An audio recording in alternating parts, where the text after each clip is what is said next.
Well, today we are going to talk about one of the mysteries of eternity. Problem that every human being has faced and must face in the course of his existence. And it is interesting to realize that there are a number of remarkable interpretations of this phenomenon, which we call death. So in many cases, the idea has been that the afterlife was simply an extension of physical existence into an invisible realm. This was the idea of the Chinese emperor, who had clay copies of his court made in life-size figures, standing in rows to serve him in the afterlife. Now, he did not believe that those concrete figures were going to serve him, but he believed in a spiritual mystery involved, that after he passed into the other world, these concrete and stone figures would be living, that they would be alive and full size and would serve him, and that he was merely moving his court from the visible to the invisible side of life. Now, in Egypt, a similar practice was also followed, but with more symbolism involved. The afterlife of the Egyptians, the Elysian fields, or the plains of Amentet, were a beautiful facsimile of Egypt. The same grounds with the same beautiful river, the wonderful people, the palaces, the temples, and all the makeup of a tremendous metropolitan Egyptian super city. At that time also, the pharaoh was buried, and other nobles with similar expositions. He was buried with miniature figures of all of his retinue, his court, and all of the valuable things that he needed to continue his life in the tomb. The afterlife of the Egyptian was in an underworld, ruled over by the great deity Osiris. And this great deity, judging the quick and the dead, ruled over a wonderful realm beneath the earth that men could not see, but to which human beings passed after the physical decease. In some of the old manuscripts, various animals, such as family pets, were included among the figures that came with him into the afterlife. Everywhere we find evidences of the belief that the invisible world to which we pass and from which we came has a more or less physical appearance that is similar to the world that we know. It was not until comparatively late in the development of human thinking that the idea of heaven and hell as we think of it today came into existence. Most of antiquity had really no concept of hell. They did not have any of that Dantesque mystery that we find in the beautiful but morbid paintings of Gustave Doré. To the ancient people, hell was more or less of a shadow. They did not believe they were bad enough to deserve it in the first place, and they were perfectly willing to face a world that went on into a realm beyond ours. The Greeks, for many centuries, believed that there was no afterlife except in the ghost world.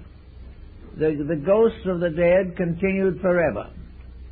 This did not meet with the approval of minds such as Pythagoras and Plato and Aristotle, and modification began at a comparatively early date. Among the Egyptians and Phoenicians, the invisible world was so visible and so real that you continued in your various pursuits as you had lived them in life. If you had plowed a field while alive, you would have a field to plow in the afterlife. And there is one story about a very honest moneylender who had never cheated those who borrowed from him. He was a very good man. So when he died, they gave him a special privilege in the afterlife. He could set up his money tables by the gates of heaven and lend money to anyone coming in who wanted it. And he always was meticulous and honest.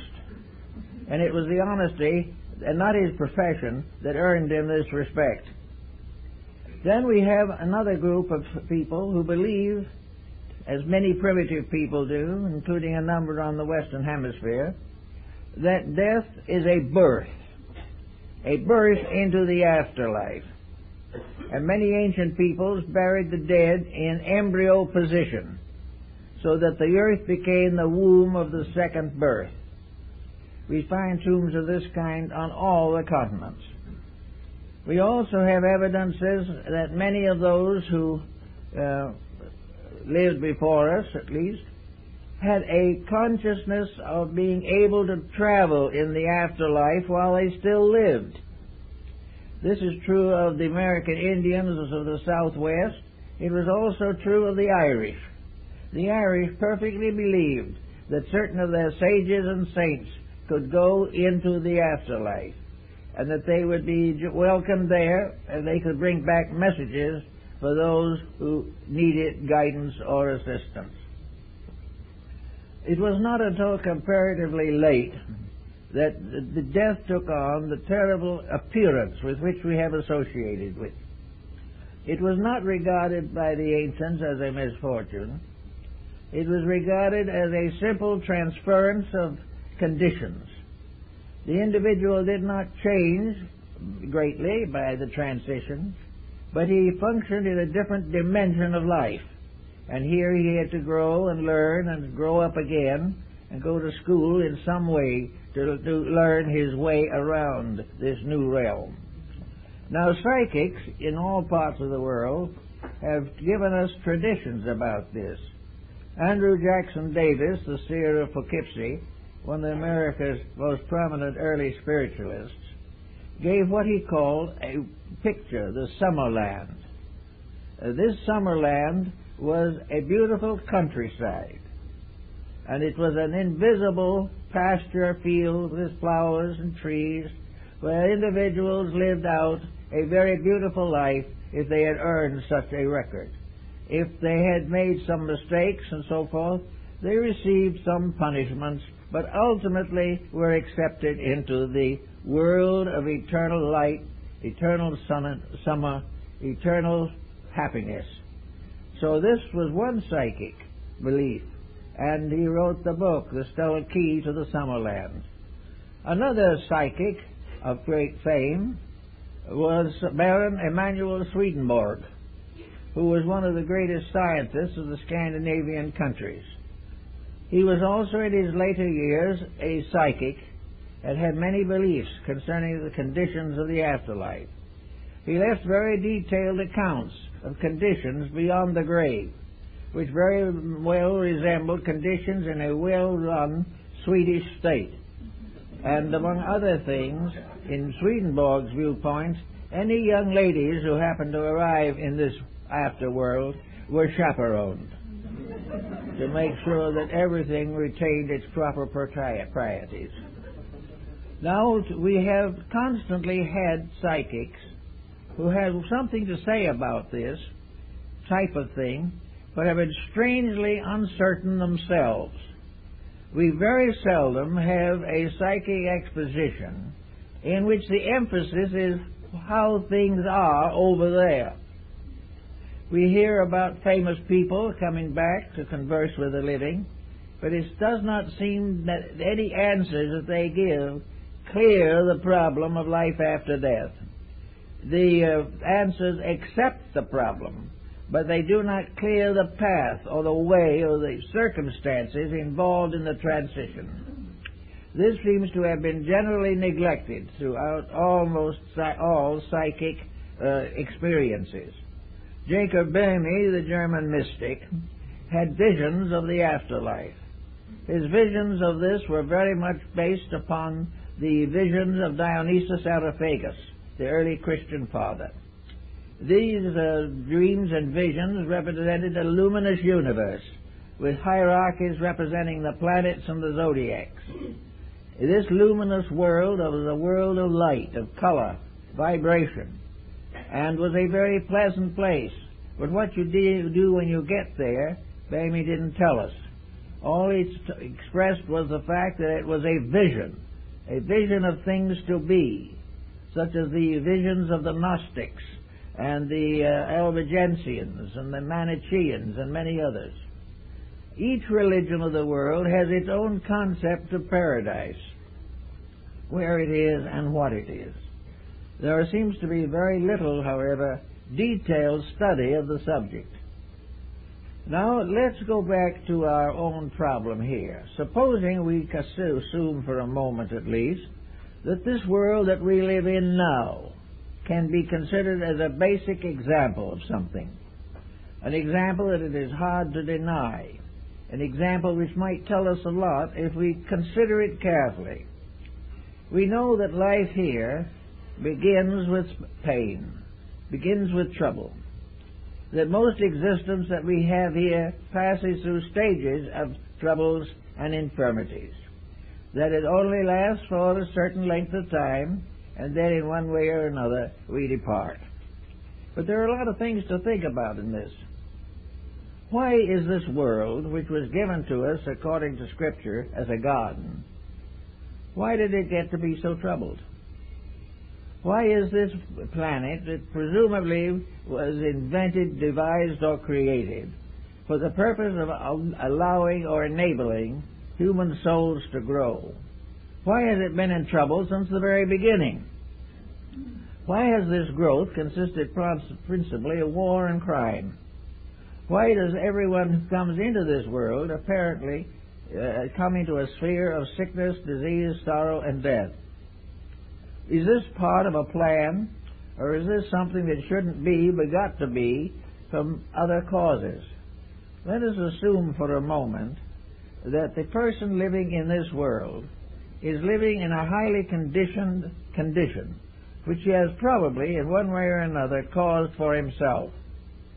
In other words, it was not intended that birth should be a problem of great pain, that the growing up and living through the various intensities of life would be an endless cause of suffering and mental anguish, or that sickness would dominate the careers of many, and that very often both birth and death were painful experiences. Is this due to the fact that such was nature's intent? Or is it due to the fact that humanity, in one way or another, has tried to take over nature, has tried to rule nature rather than obey it, has tried to create its own laws, and has set up a human autocracy in the midst of a divine one? It seems as though there is much to indicate that the troubles that we have are mostly not the result of the way nature put things together, but the way that we have readjusted and dodged them from one condition to another. We have juggled these factors, and we have mixed them up so badly that we have ended up with crime and war. Suppose, for example, the human being had not made these mistakes. Supposing he had obeyed the laws of life as they were given to him and revealed again and again through his sacred writings and the wisdom of his sages, we would say the human being was born in peace and in consolation, that there was no back heredity, there were no deformities, there was no hereditary sickness, disease, emotional incompatibilities, broken homes, from which the individual had to come. Suppose that was eliminated. The result would be a very different type of person. A person not necessarily wise, but a person endowed with the natural gift of the world in which he lives. He would be endowed with the simple fact that he could exist happily and comfortably, and for the most part in good health. Now, most of our problems probably arise basically from bad health. We become toxic or disturbed emotionally. We gain all kinds of problems which we assemble and struggle with, And we find that this span of 60, 70, 80, 90 years through which we passed is largely a confusion caused by ourselves. And two aspects of that confusion that come into focus with us at the moment are, due to this confusion, birth is painful. And due to this same condition, death is painful. Now, it's not necessarily true that that was what was intended, but that is what we have done about it.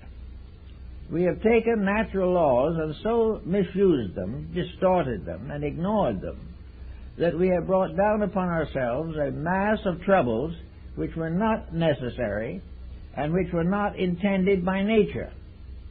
Nature did not intend man to come into a world of miseries, suffer, and depart in pain. These conditions are due to human action and thought. We are now fighting in our communities a whole series of such problems. We are fighting narcotics addiction, alcoholism, tobacco addiction. We are fighting all kinds of laws and rules relating to wealth, power, and ambition. We have set all of our goals on the physical plane of life. We have taken this world, which might have been a very happy playground, and turned it into an infirmary and a vast graveyard. This is not what nature intended. This is not what man was put together for. This is not the experience he was supposed to be ready to receive. It was assumed that he would come to this world to gradually come to glorify the Creator and the creation. Instead of that, he has come in the end to damn them both. So we have here a false beginning. And with a false beginning, we also have to go back a ways, because this false beginning is of the sins of the fathers unto the fifth and sixth generation. We are all here with infirmities that have come from the misdeeds of our ancestors, and these we carefully pass on to our descendants. The result is that health is almost imaginary, but we are beginning to realize more of its importance. And in the last 50 years, we have done more thinking about health, probably, than any time in history. We may almost say that primitive mankind didn't think about it because it didn't do anything to hurt itself, primarily. It lived a very simple life. It had to defend itself against the terrors of the night and things of this nature, but for the most part, it lived a very simple existence. As we came to be more and more complicated, we became sicker and sicker. We gradually also then developed institutions to correct these sicknesses that we had created. But because we created them within ourselves and not in the body, the physician is not always successful. We are not able to cure the sins of the spirits with pills and shots. The entire part of the individual that is important to us at the moment is that which we can't see. It is the invisible over-self that really runs the physical body. This over-self, however, is so neglected by most people that the body is without adequate leadership.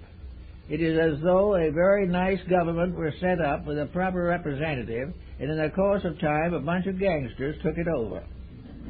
And these gangsters are our selfishness and our deceits and our stupidity and our rejection of common sense. All these together have ruined what might have been a pretty good place to live. Now we're gradually beginning to be a little more aware of this. It is dawning upon us that it's possible that all these misfortunes are not necessary, that they were not in the original archetype, but have been the result of vicious misinterpretation or distortion of the common facts of good nature and common sense. So we say to ourselves, suppose we clean this up. We might then have a world in which the human being would be decently born, with comparatively little pain to the parent, a world in which they would grow up gradually, and education would be suitable and adequate to their needs, and not to try to adjust them to a hopeless situation. We are educated more or less to try and lengthen our survival in a situation that never should have existed in the first place. And true education, a true realization of our real purpose and our real potential, hasn't a chance. It wouldn't even be mentioned because it would interfere with some monopoly that is flourishing, for the moment at least. So we have no way of, at the moment, correcting some of these problems.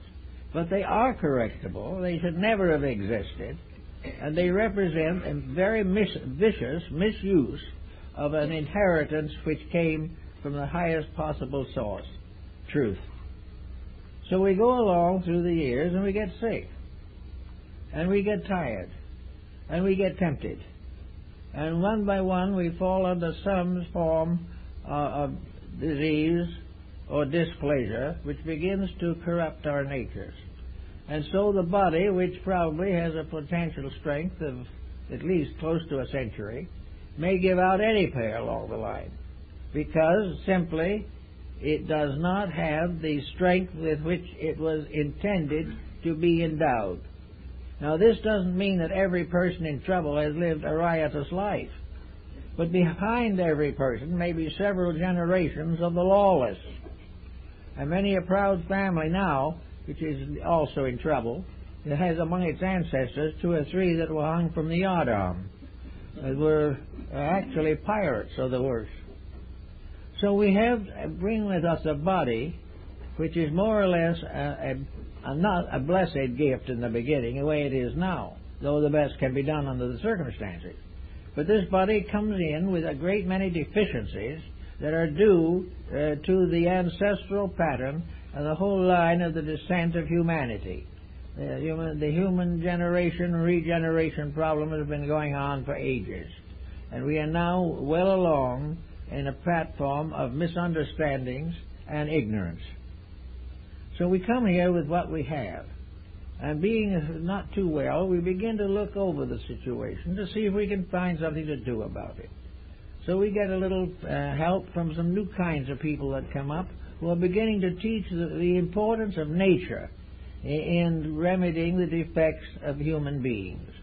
We begin to think of exercise and diet and living a little cleaner life and refraining from some of the noxious and toxic situations that are now gaining fame and distinction. But the moment we try to improve, we hit upon some pattern where someone is making a good profit by our not improving, and then we have difficulties again. In other words, to become honest is desperately dangerous. It becomes an interference with the rights of other people to do to us anything they feel like doing, which may or may not be particularly constructive. So on we go, and we learn a little as we go along, and we try to improve life, but we come gradually towards the end of the endurance of a body that has been seriously misused. At that time, there is a whole group of terminal illnesses with which we are combating. We are trying desperately to find cures for them, but we don't even dare to suspect that we might find a cause of them that could be corrected. So in the course of time, we come at the end, and we come to the time where there must be a division between the physical body and the metaphysical elements of the personality.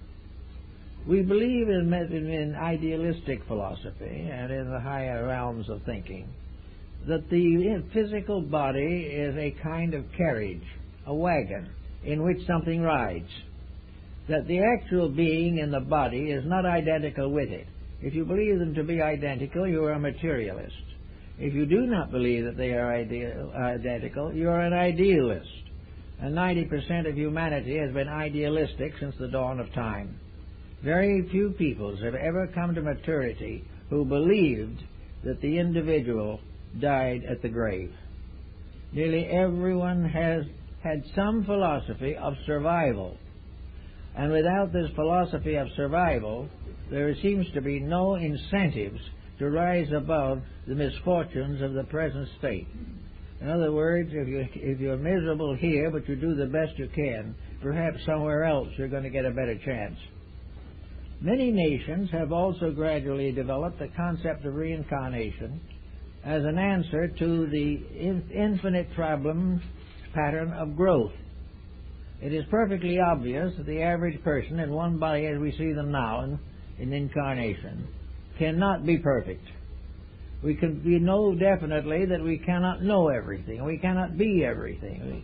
Certainly we try to have everything, but very few make it.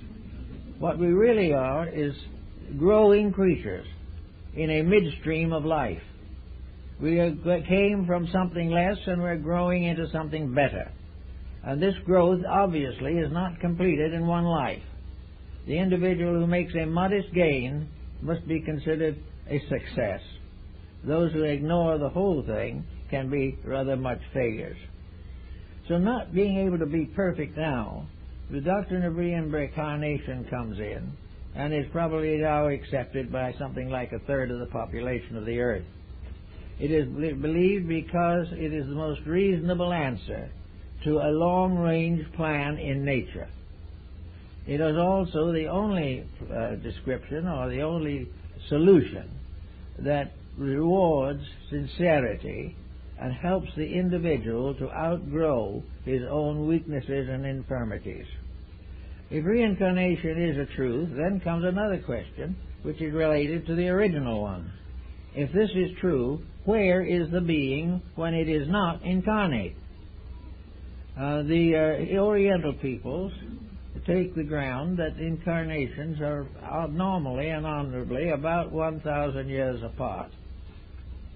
Under certain conditions, these figures can be modified and changed, and in cases of very advanced persons, the time is shorter.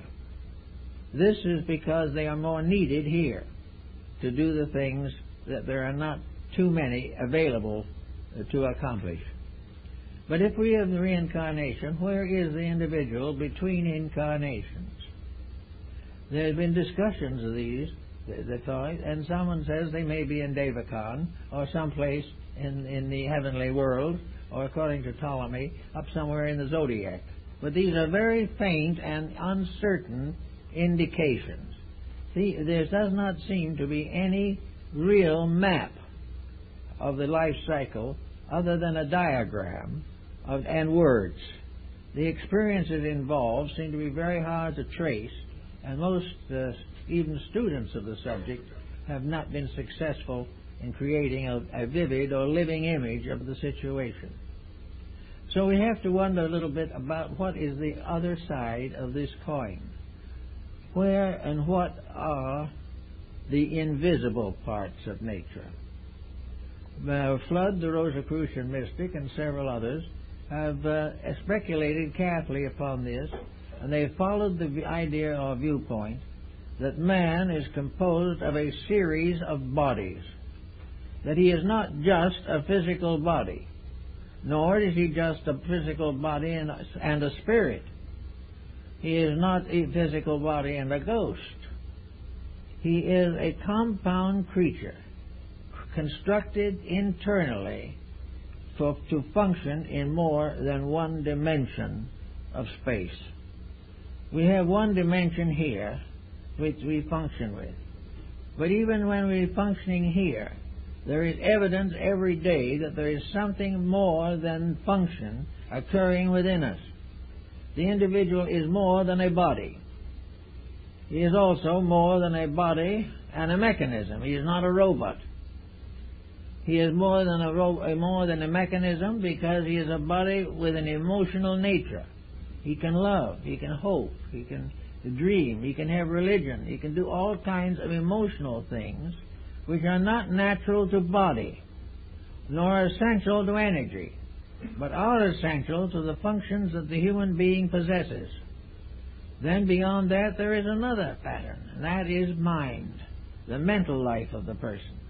His mind is not his body. You can dissect him in any way you want to, but you're never going to find the mind. You can find the brain, but not the mind. The brain has to be alive, and the mind has to be incarnate in that brain, or there is no mentality.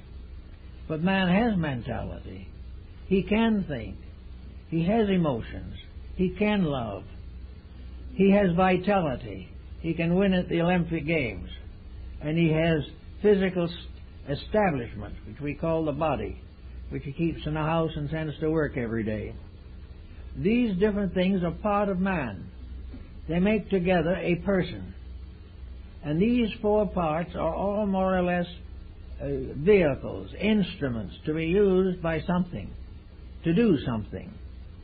Now, the mind is not a divine thing. It is simply a dimension of existence necessary to thinking. But thinking is not the highest faculty of man. There are all other kinds of higher faculties. And most of all, this whole chain of bodies, like beads, this chain is strung of many beads upon a single thread, as Emerson tells us, and that this thread he calls the overself, or the soul. Now, the soul seems to be the master of the mystery. The soul seems to be that thing in man which does not limit him to any of the dimensions of his physical sensory perceptions. The soul permits him to hope and to dream. It permits him to ensoul thinking, ensoul living, ensoul emotion. Without this ensouling, these various faculties are sterile. And this is one problem that we have, where humanity spends all its time working with the bodies and forgets the soul. We have a group of sterile organisms and organizations which have no vitality, no reason for existence. Hope, ideals, and the greater, nobler emotions of religion and personal consciousness are all part of something above the mind. And this the ancients like to call the soul, which was the master of the entire cycle of human growth. Now, the soul, as Emerson tells us, is a part of divine nature. It is part of something that ensouls all things, so that we can say without exaggeration that the world is itself a soul from which a body is suspended, that this body contains several levels of management, and various creatures have different degrees of levels. There are some creatures, like plants, who have only the growth dimension. There are others, like animals, who have the emotional development. And there's finally man, who has the mental development. But this is added to the others, making him a composite being with 4 levels of availability. Now, when he gets ready to be educated or think about trying to do something in life, he should realize that he has these 4 different levels through which he can manifest. Now, he isn't his mind, nor his body. It is an inhabitant. It is a leaser. He can't own the body, but it can lease it for life. It cannot possess anything, but it can use whatever it wills to accumulate honorably. Thus we have the individual who at a certain time in this pattern is going to depart from this world. Now, he's going to depart in a series of stages or steps. And this is shown in some of the mystical alchemical diagrams. The death cycle, therefore, begins with the discarding of the physical body. This physical body departs from all of the extremities of the body and finally centers in the heart. From the heart it carries upward along the pneumogastric nerve until it reaches the crown of the head. And at the crown of the head it departs. And it takes with it for a time a magnetic connection between the super self or the real self and the body, a cord which ties them together. This is an umbilical cord for the afterlife. Just as it was necessary to have it for the child before birth, so afterwards this cord connects the entity with the body, so that if shock or something of a special nature, suspended animation, should occur, death would not follow unless the cord breaks. And this is the cord that is broken at the cistern in the Bible. But anyway, this cord ties the being to the body. When this is broken, the being is in the land of energies. It's in its next body, superior to the physical one. Here it is in a world of energies. In these energies, also, it passes through a series of experiences. The vital or energy body resembles very closely the physical, and is therefore subject to all the rules that govern physical body, but invisibly. After a certain length of time in which the consciousness extracts from the body the records of an embodiment in order to estimate growth and to guide in the larger directive of the complete composite, this body of shadows or vital energies is discarded also. As it does not disintegrate immediately any more than the physical body. The only way it can be disintegrated in the physical body is through cremation or something of that nature. Otherwise, it must slowly decline by decay. The same happens in connection with the energy body. It does not disappear immediately or vanish and fade away. It passes through a kind of death in which it becomes an empty body, a shell from which the soul or the higher nature has departed. This becomes what is known in psychic phenomena as the ghost. This is the part that lingers until it slowly fades away, sometime over a period of many years. But it is no longer the person. The person is long gone. The person, in the meantime, has gone into the emotional sphere of itself, the aura of its field. And here it is having another series of complete experiences. For in each case, the entity passes through a process of birth, growth, maturity, and decline. And in each case, its cycle of life is determined by what it has learned from the lower vehicles or brought down from the higher ones. Gradually, therefore, the entity goes upward through these different worlds, which are often referred to by the ancients as heavens and hells. Hell being nothing more or less than to inherit an etheric or vital body that was no better than the physical one when you were in it. In other words, the physical body was infirm because of abuse. The etheric double is infirm because of abuse or neglect.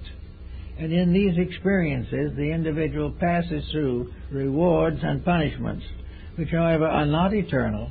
They are not in the form of great damnations, but like the experiences of material life, are the results of things done and things undone, through which the entity has to gradually grow, extract the essence, and build this into what is called the soul. So all the experiences of an embodiment are precious, they are preserved, they are protected, and they continue.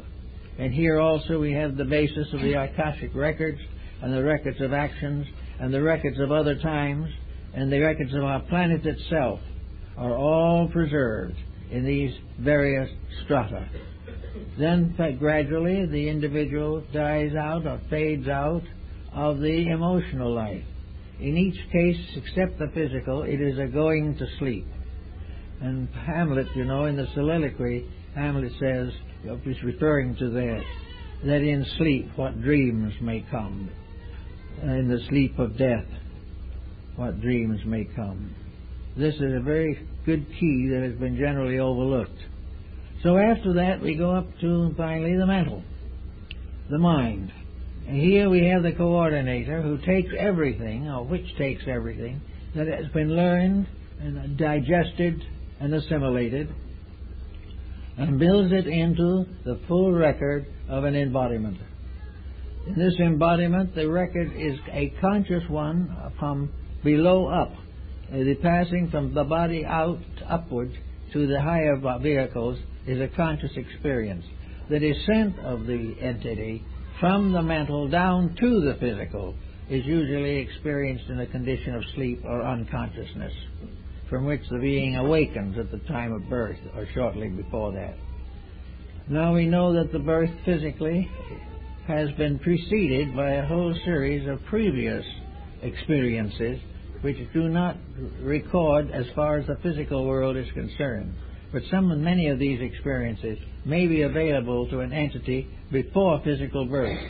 They're available as factors in the development and consciousness of the entity. So we have, instead of heaven and hell, we have a life cycle. A cycle that goes on to one grade after another until finally it fulfills itself. In other words, a life. We say a lifetime. A lifetime is really a word applicable to the whole cycle. A lifetime is the length of time it takes to pass from the state of unembodiment down through embodiment and back again to unembodiment. This is one lifetime. And this is the period of time in which the alchemy of the transmutation of experience is consistently and continuously going on. And it is this that makes our entire pattern of life real and valuable. Now we also know that there are other factors that come in. We know that in physical life we dream. And we know that dreams sometimes are very strange things. Dreams sometimes become complete lifetimes. And in many cases you dream of things that could not possibly occur physically. In one quiet night we can dream of a terrible storm in the ocean, or a fire that is consuming a whole mountain. We have all kinds of personal experiences of fear and faith and death and life, all in dreams. And these dreams represent a certain amount of karmic dissension within the nature of the person. These dreams are all symbolical of something. They are symbolical of lessons to be learned, things to be understood, things to be worked with, rather than merely something to awaken from and hope and glad that it's over. So all these factors are involved in the problem of the other worlds, or the possible understanding of the true life cycle. It begins, however, as a lesson right here. We cannot expect everyone to study this whole pattern and put it together from the dozens and hundreds of records of antiquity, in which practically every step of this has been explored by sages and psychics and mystics long before this world as we know it came into being even. But we can hope that some understanding of it will help us.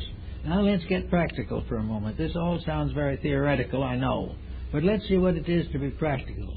Here we are on a fairly comfortable planet, fairly nice environment, surrounded by mystery.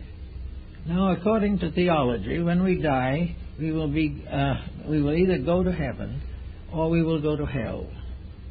Well, on that basis, our problems are rather complicated, and our probabilities are not awfully good. We are very apt to find that we don't really deserve salvation. We haven't done anything to deserve it while we were here. The other situation lies in the fact that if we haven't done something right, that we will go to perdition forever and ever and ever, which is also a very uncomfortable thought. But strangely enough, it has very seldom prevented crime. No matter how much perdition lies ahead, and some of the old artists showed souls roasting in furnaces for 100 million years.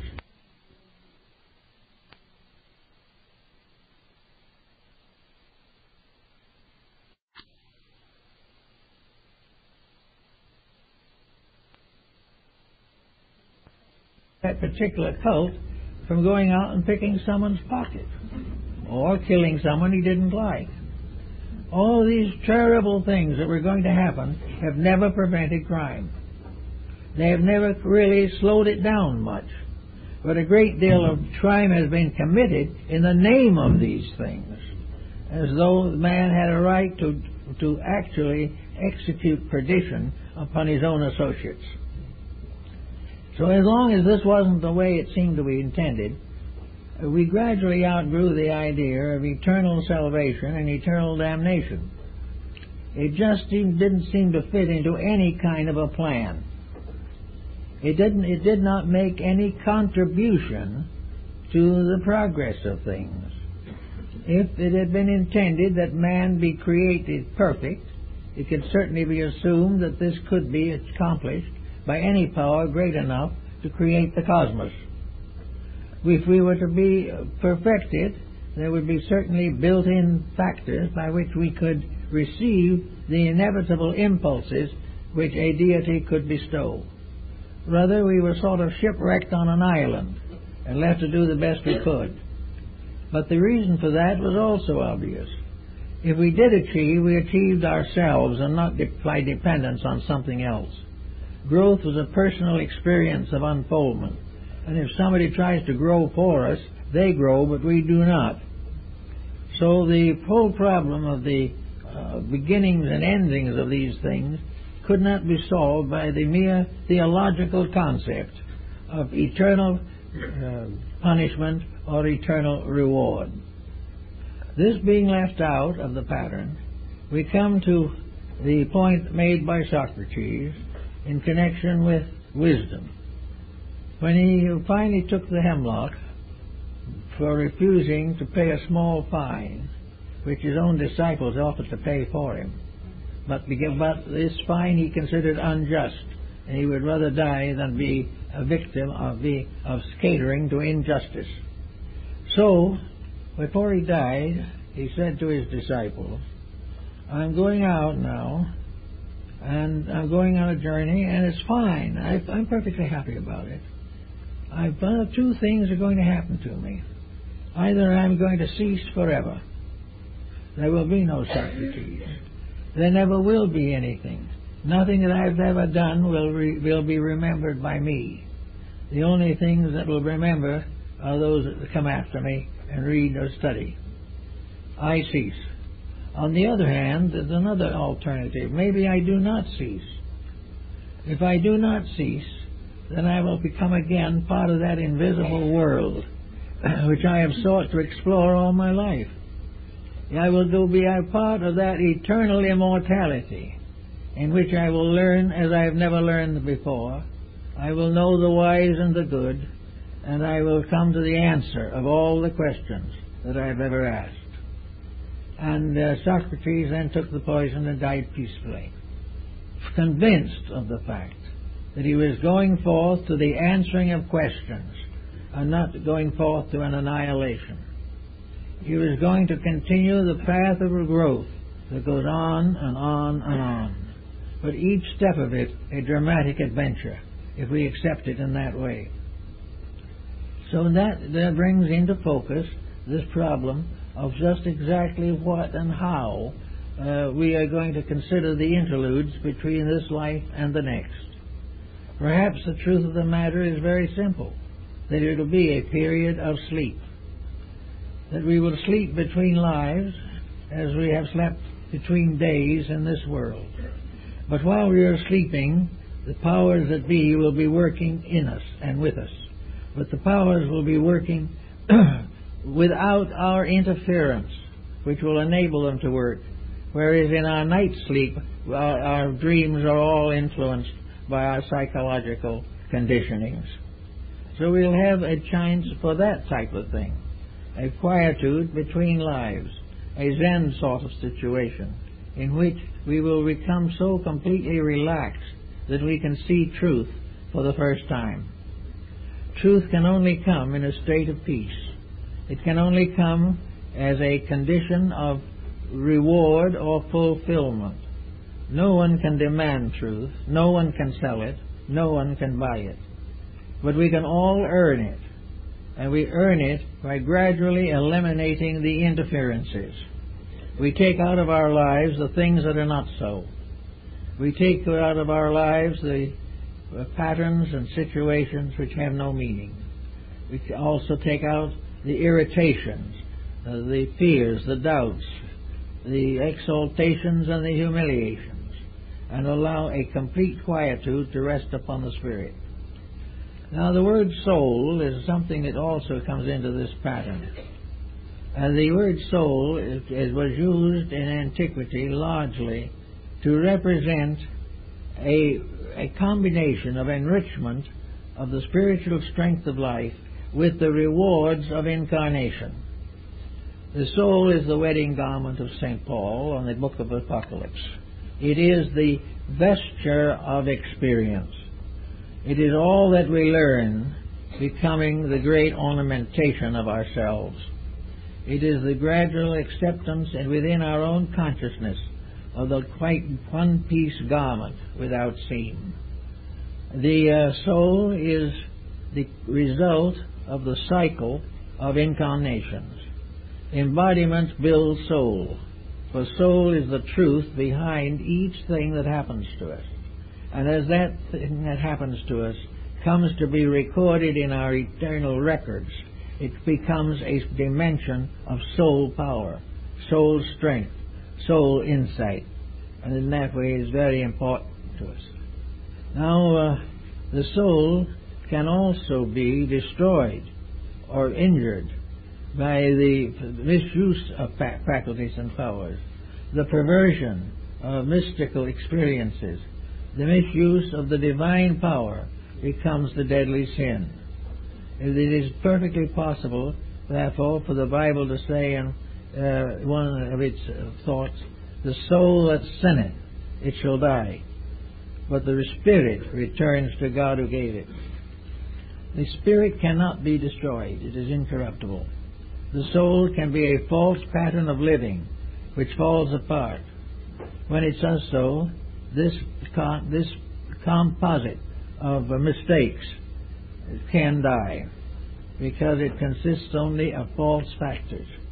But when it is fallen or died, the spirit, which is its real life and its eternal fact, goes on to a new pattern of experiences. There is no end to the spirit. But the soul is the golden wedding garment in which we are supposed to attend the marriage of the Lamb. All these things are told philosophically and mystically in the book of Apocalypse, or the Revelation of John.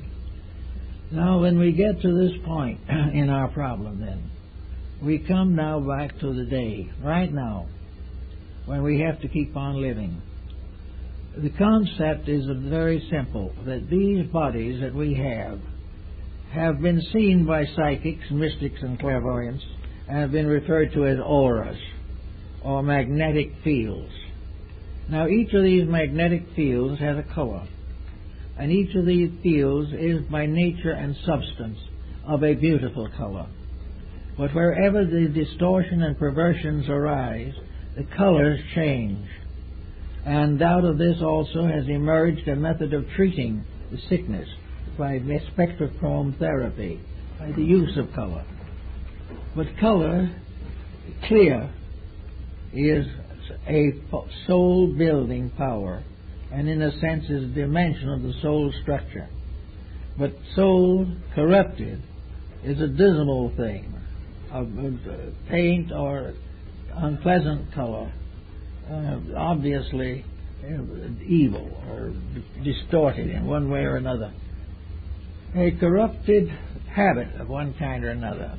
Supposing we have anger, we will say that anger arises on basis from a martial energy. It, in the ancient, was a combination of astrology and esoteric therapy. Mars was the symbol of energy. Now, if this energy is used constructively, you have a bright, clear red. If it is used destructively, as in striking a blow, or in a nation is used as war, this right energy is tarnished into a deep, muddy red that is obviously a hideous and unpleasant color. Now, this color is with the person who has had a temper fit, or who has had a grudge, or has done something wrong. This color is not only in the magnetic field, but it is also a rate of vibration that can affect health. It can influence the mind, unfortunately. It can devitalize the tissues. It can shorten the life. Wherever the magnetic fields with their alchemical colors are corrupted by human action, they distort function, they destroy vitality, they impair health, and very often become the cause of chronic and incurable ailments. The individual with a bad emotion will ultimately have a sickness to match it. The sickness and the emotion will go together and perhaps cause the life of that individual to cease. And in the afterlife, when it reaches the level of the emotional nature, that color will assert its karma as a factor in character. In other words, that misuse of power is something we have to live through afterwards when we come back or on our way out of this embodiment. Wherever we store up poisons in the magnetic field through the misuse or perversion of facts and truths, we get this danger of going through the kamalokas, as the Tibetans call them. Those are the after-death experiences in which we have to cleanse ourselves from the various mistakes with which we have discolored the psychic fabric. All these things can be worked together into a system of thought. We don't need to tell what it is or how we got it, but we can start in early life and with people to recognize the great pattern of health is the individual learning to use his entire organism and abuse no part of it. If that goes on, gradually the entire complication of life ceases. Little by little the problems solve themselves. There will not be immediate. We probably have too much karma hanging over from some other past time that we have to clear up. But ultimately, the individual who becomes constructively integrated will recover from the evils from which he has suffered. It will affect his re-embodiment, the circumstances and conditions of a new environment. It will protect his present environment, and it will create strong constructive bonds between the individual and the society to which he belongs. There's no answer, therefore, to the after-death state except to deserve what might be termed a paradisical or peaceful afterlife. In other words, what we should do is drift pleasantly as a great stream of life through the cycles of recapitulation until we come down again into re-embodiment.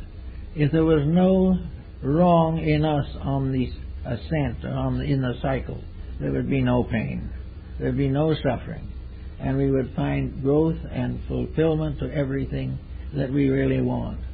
So while we probably can't change all these things all at once, we can start in by kind of picking up little things that we might not want to face later. If we think if we don't face them here, they're gone. But this is optimism. The mistakes we don't face here, we will have to face there. We have to face ourselves. We have to support that which is right, and we have to cast off that which is wrong.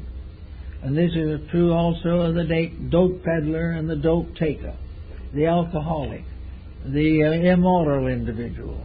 Everything that is basically wrong, we will have to face. And the ancients, realizing that we have to face these things, caricatured them into monsters, demons, evil spirits, and filled an invisible world with malignant ghosts. But these ghosts are only unfinished business. They're things that shouldn't have been in the first place, but were, and having become, have to be eliminated by the experiences of consciousness. The individual has to correct his own mistakes, either here or hereafter. And this constitutes the cycle of a lifetime, of which only one small part is lived in the visible world. But it is in the visible world that independent action takes place. In the invisible world, there is no new experience added. The experience of this cycle, which is the cycle of humanity, which has its physical foundation in the visible earth, The experiences of growth are here. That which is out there is the soul growth, is the incorporation of the right into eternal value and the gradual correction of that which is not right. But all new opportunity for growth is conferred here. And from here, the consequences go on. So it is the way we accept growth that determines whether we are building karma. Now, the idea that karma or compensation is always evil is not true. We are building good just as much as anything else. The only reason the karma seems to be the more heavy on the negative side is as you look around you, you see the way people act. Conduct is the cause of that. Conduct and misuse, particularly conscious misuse, builds up karma as retribution, as correction, as unfoldment of internal potentials. Karma is a glorification of every good thing that we ever did, opening new doors to wonders yet to come. So we are in a little pattern that is rather simple, very honest, doesn't require any forgiveness of this or forgetfulness of that, which cannot be cleared by any attitude.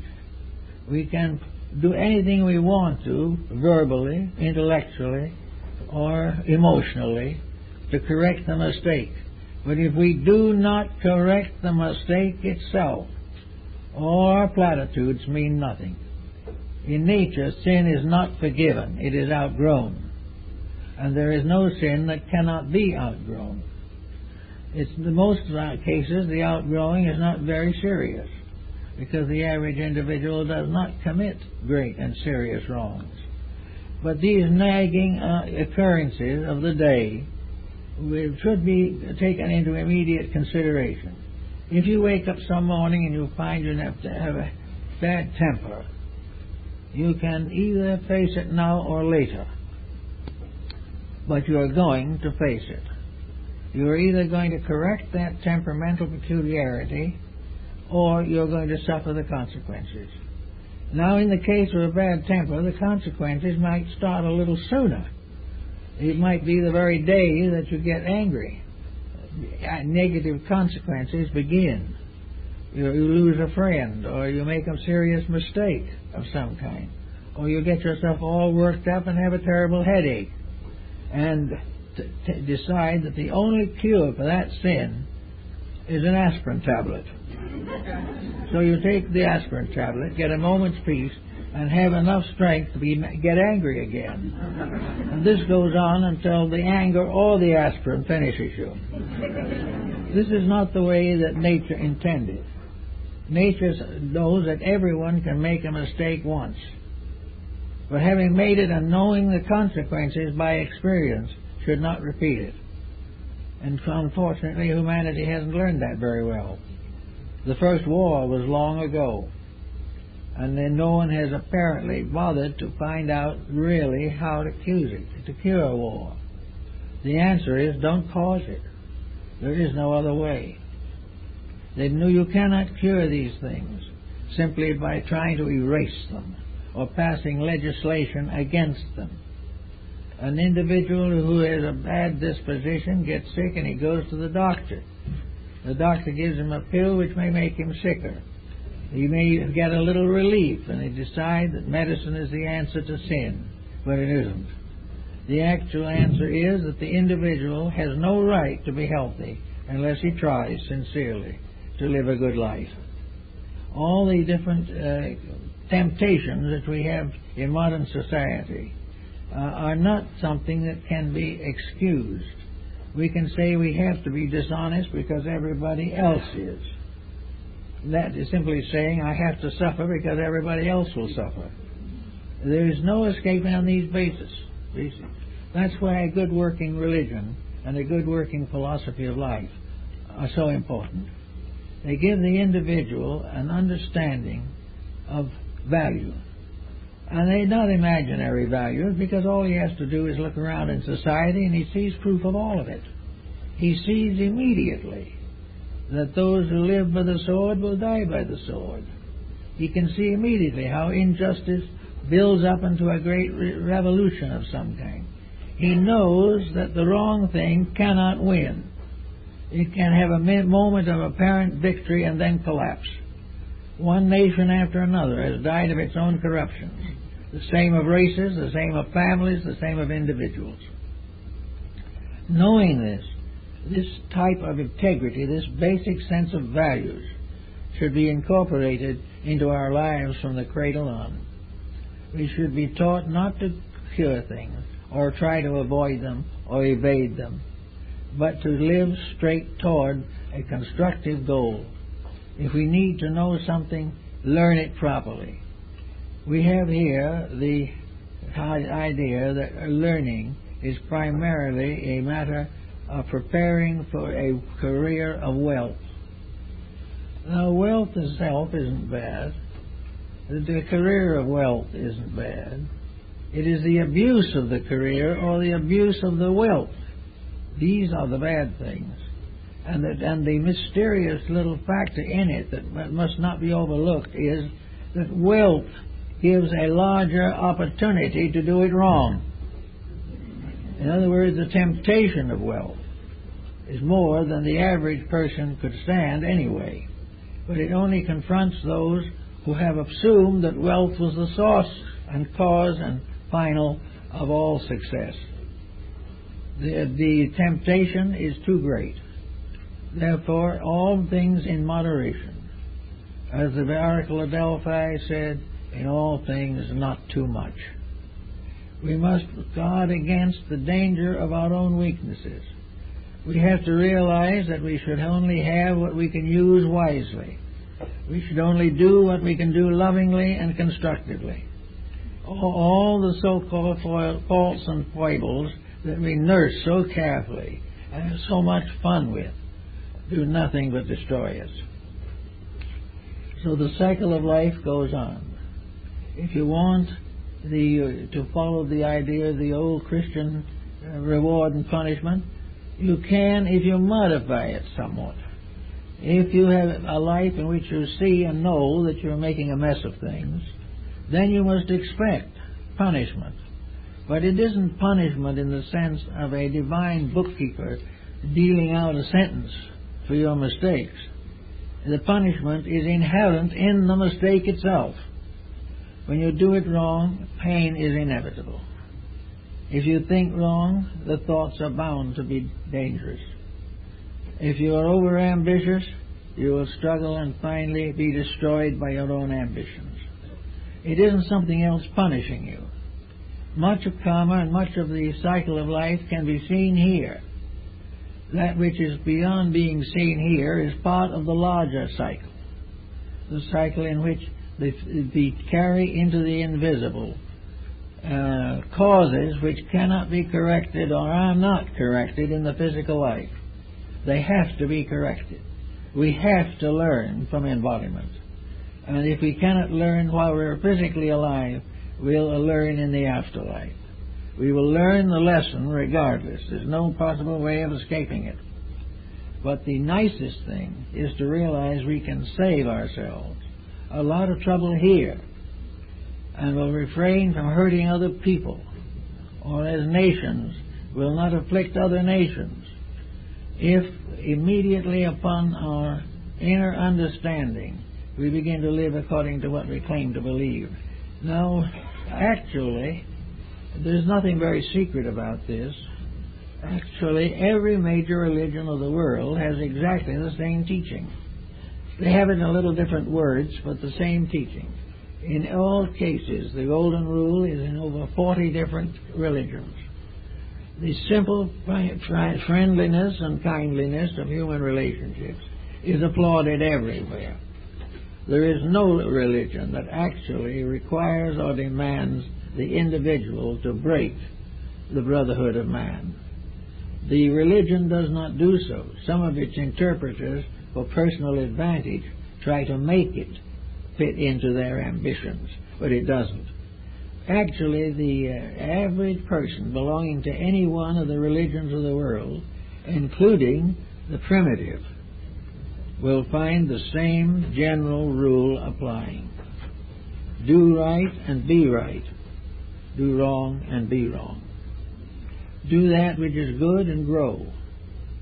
Do that which is bad and penalize yourself. The proof of all faith is in the practice thereof.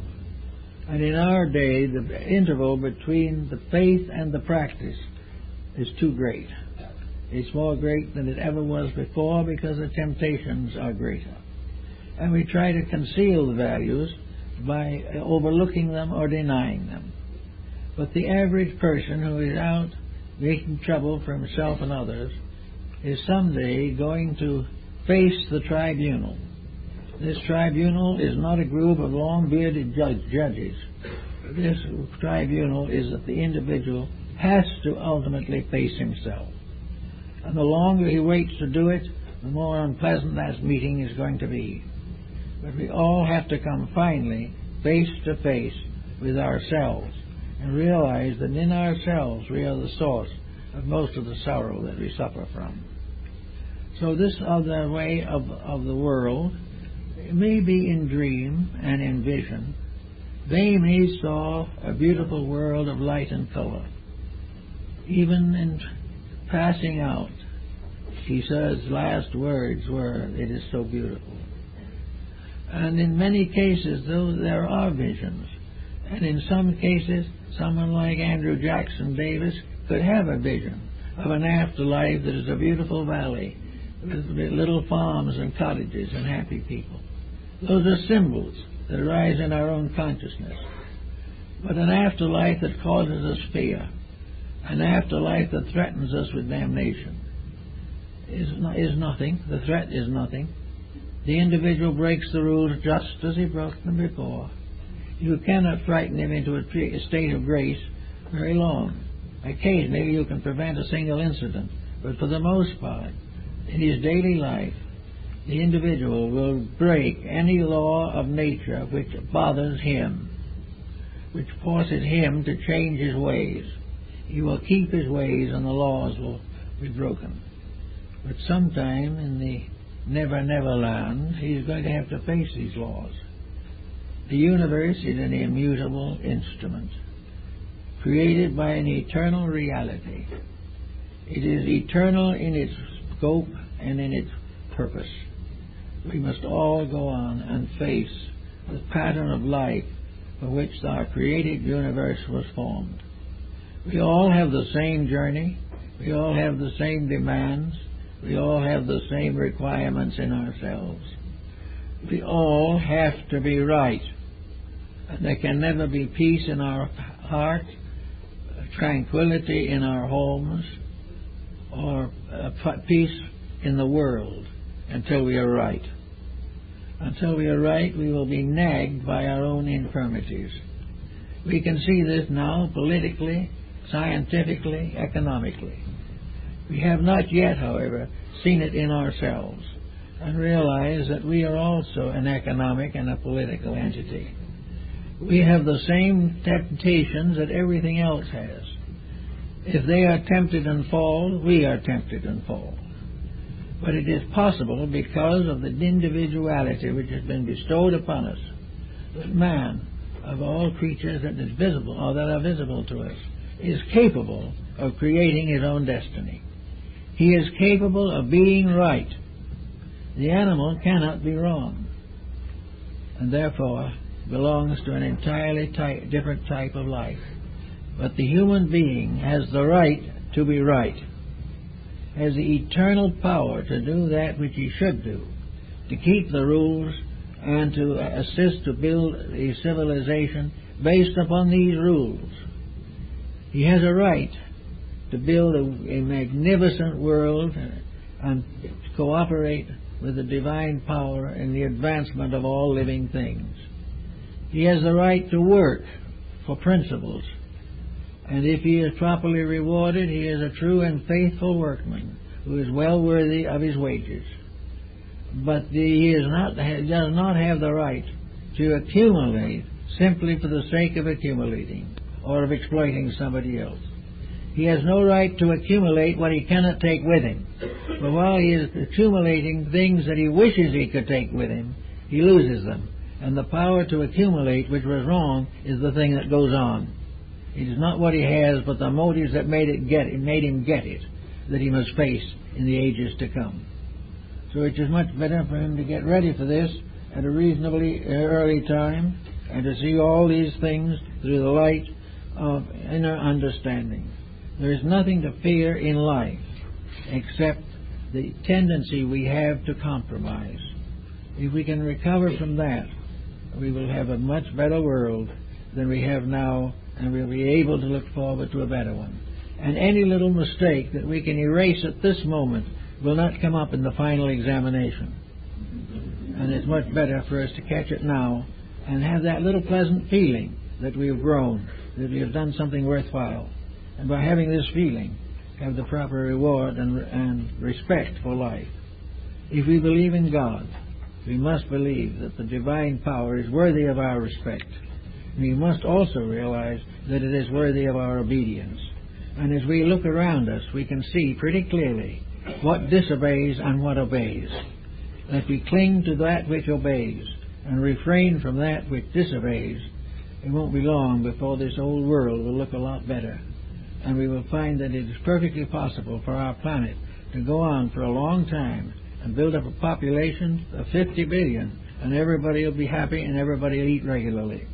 It is selfishness, corruption, on the belief that if we do these things badly, when we die, we do not exist. In order to be a truly successful rascal, you also have to be an atheist. You must have no belief, because if you have any belief worthwhile, you will not pervert it. You will live it. And by living it will accomplish the good things that we are all seeking. Happiness, peace, contentment, strong families, happy children, busy adults, and no one wandering around the face of the earth trying to kill time for no good reason. There's always something good to do, something that needs doing. And by doing it, we build into the soul of the future. We are building the magnificent vestment of the soul. And we build it best. And we build it most beautifully and graciously through kindly living, loving friendship, and peaceful and honest relationships with each other. That's it.